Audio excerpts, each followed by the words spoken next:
নমস্কাৰ মোৰ চেনেলৰ অন্য এটা ভিডিঅ'লৈ আপোনালোক সকলোকে পুনৰবাৰ স্বাগতম জনাইছোঁ। এতিয়া ৰাতিপুৱা প্ৰায় 6টা বাজিলে আৰু এতিয়া আমি অকণমান ফুৰিবলৈ যাম। দপিনে যাম আজি অকণমান উঠাটো যিহেতু দেৰি হ'ল।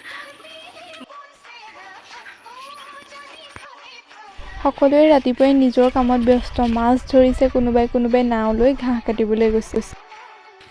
আমি সেয়া অন্তিমখন জেগা পাইছোঁ, কিন্তু মায়ে আগলৈ যাবও পাৰে। গাঁৱৰ পৰিৱেশটো সঁচাকৈ ৰাতিপুৱা বহুত মনোৰম হয়। ইমান ধুনীয়াকৈ বেলিটো আহি পিনি পানীত প্ৰতিবিম্ব হিচাপে পৰিছেহি, গতিকে বৰ ধুনীয়া লাগিছে।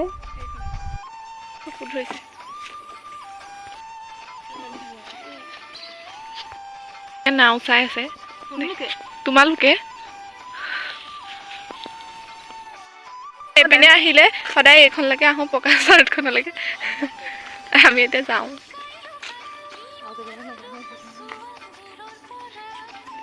এজোপা বহুত ডাঙৰ এজোপা গছ।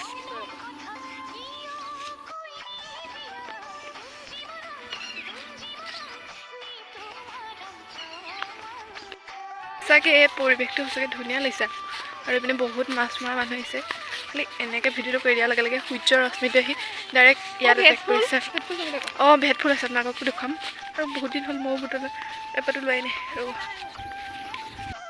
গোটেই যে বগা হৈছে চব ভেট ফুল, এইবোৰ চব এই পাত দেখিছেনে? এই পাত ওচৰৰ পৰা দেখুৱাই দিছোঁ, কিন্তু দেখি পাইছেনে? এই পাত ভেট ফুল হয়। এই ৰাস্তাটোত পানী উঠা ৰাস্তা দেখিছেনে? এইবোৰ গোটেই বনবোৰ এনেকৈ ৰাস্তা ৰঙা হৈ গ'ল। আৰু এইপিনে ধেৰ মানুহ ফুৰিবলৈ আহিছে। কালি যিহেতু গৰম প্ৰায় 37 ডিগ্ৰী চেলচিয়াছ। এই বোকাখনৰ পৰা কোনো যোৱা নাই। এই মানুহ বোকা নহয়, বাইক চাইক নিছে মাছ ধৰিবলৈ। তাতেই যাব লাগিব বোলক চাহটো। আৰু দেখিছেনে ভাদ মাহৰ আজি কেই তাৰিখ? 20 তাৰিখমান হ'ল, কিন্তু মাটিবোৰ ৰুব পৰা নাই পানীৰ বাবে। আৰু কঠীয়াও নাই, নোৰোৱে চাগে আৰু এইবাৰ। 18 তাৰিখ হয় নি? নহয়, আজি 17 তাৰিখ হয় নি? হ'ব দে তেন্তে। মানে চাই আছোঁ। গৰমত এই খুৱাতে শুই আছে, ভালেই হৈছে। ভাত পানী খাই আজৰি হৈ এতিয়া আমি ওলাই আহিছোঁ টিয়কলৈ যাম। মায়ে মই টিয়কলৈ যাম। এই থাকিব মানে নাযায় মা। এয়া স্কুটিলৈ যাম, মানে স্কুটিখনৰ ছাৰ্ভিচিং আছে।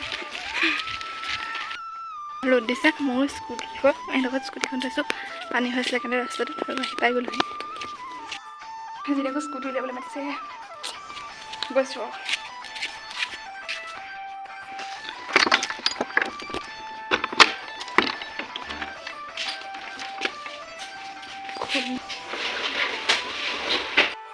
আজি মোৰ 3 নম্বৰটো ছাৰ্ভিচিং আছে। 3 নম্বৰ ছাৰ্ভিচিংটোৰ বাবে যিমান কিলোমিটাৰ হ'ব লাগে মোৰ ইমান হোৱা নাই, 284 কিলোমিটাৰ হৈছে। তথাপিতো আজি ডেটটো আছে যেতিয়া ছাৰ্ভিচিঙৰ লৈ যাম আৰু। পাছলৈ দি দে ফুল এজোপা